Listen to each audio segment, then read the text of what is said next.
En préparant le livre Israël, parlons-en, j'ai demandé à deux assistantes d'aller dans les rues de Bruxelles, demander au hasard aux gens qu'est-ce qu'ils savaient sur l'histoire et sur la situation d'Israël. Les réponses étaient catastrophiques. Il y a en fait une ignorance du public, et je pense que cette ignorance n'est pas due au hasard. Ça fait 60 ans que les médias européens, qui se disent les meilleurs du monde, informent le public, et on constate qu'en fait le public ne sait pas l'essentiel. Je pense que c'est dû à une opération de propagande israélienne relayée par les médias, et je l'ai résumé dans ce que j'ai appelé les 10 grands médias mensonges qui justifient Israël.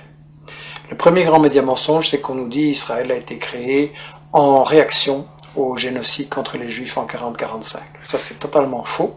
En fait, c'est un projet colonial qui est bien plus vieux, qui a été décidé au congrès de Bâle en 1897.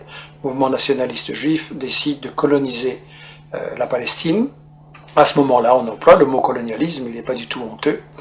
Et ils font appel aux puissances coloniales de l'époque pour ce qu'ils se rendent compte qu'ils ont besoin d'être protégés.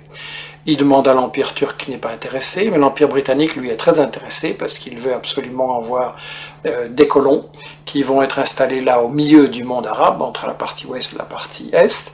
Ils veulent affaiblir l'Égypte, qui est une puissance qui les inquiète. Ils veulent contrôler le canal de Suez, qui est la route vers la colonie des Indes, qui leur apporte énormément. Ensuite, les États-Unis vont prendre le relais. Eux, ce qui les intéresse, c'est le pétrole. Ils veulent un flic du pétrole. Et donc, création coloniale d'Israël ne date pas du tout de 40-45, c'est bien plus tôt, c'est un projet colonial.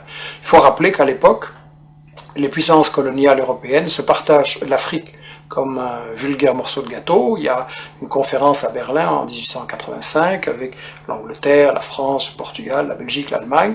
On se partage l'Afrique comme un vulgaire gâteau. Il n'y a évidemment aucun Africain qui est invité, je veux dire.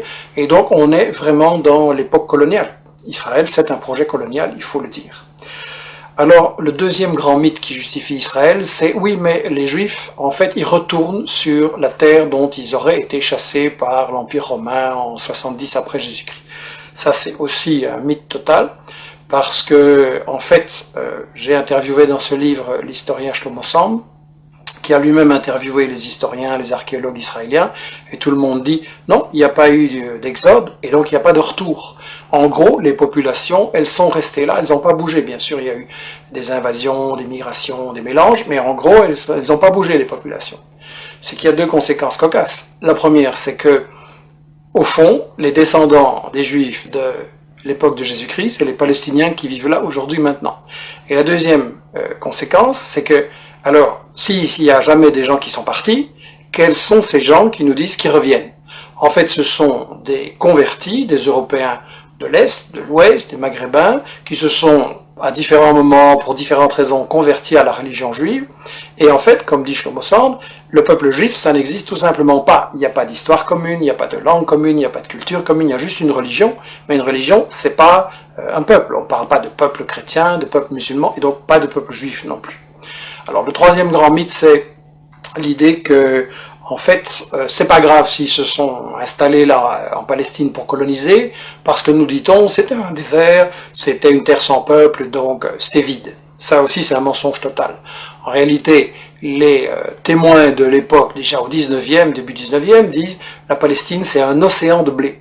Il y a des cultures et des exportations, notamment vers la France, de l'huile, du savon, les fameuses oranges de Jaffa. Et d'ailleurs, quand les colons britanniques et puis les colons juifs vont vouloir s'installer en Palestine à partir de 1920, les paysans palestiniens refusent de céder leurs terres, et donc il y a des révoltes, il y a des grèves générales, il y a des manifestations avec de nombreux morts, il va même y avoir une guérilla en Palestine, donc c'était tout sauf un désert, et tout ça n'a été brisé que par une répression très très féroce de l'occupant britannique et des sionistes ensuite. Alors on nous dit, oui c'est vrai, il y avait des Palestiniens, mais enfin ils sont partis d'eux-mêmes. Ça aussi c'est faux. J'ai cru ça moi longtemps, et tout le monde a cru ça, et ça a été la grande version officielle d'Israël, jusqu'à ce qu'on a appelé les nouveaux historiens israéliens, Benny Morris qui est interviewé dans les livres, Papé et d'autres disent non, les Palestiniens ont été chassés par la violence, par la terreur, par toute une opération systématique pour les expulser en fait du pays, pour vider la terre de ses habitants. Donc ça c'est encore un mythe absolu, et ça c'est pour, disons, la partie historique.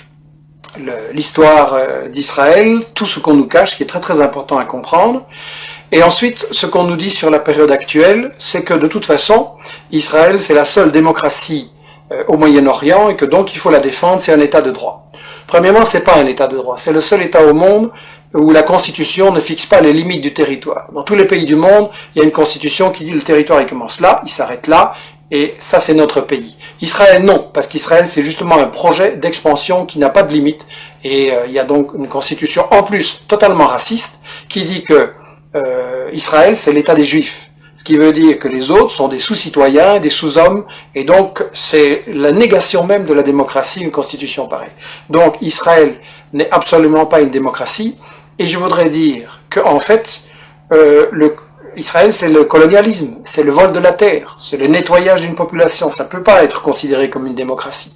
Alors bien sûr on me dira, il y a un parlement, il y a des médias, il y a des profs d'UNIF qui critiquent, etc. C'est vrai, mais étant donné que c'est un État qui est basé sur le vol de la terre, ça veut dire qu'en fait c'est une démocratie entre les voleurs pour savoir comment ils vont continuer à voler. Et ça n'est pas une démocratie, c'est du colonialisme, c'est toujours de la dictature.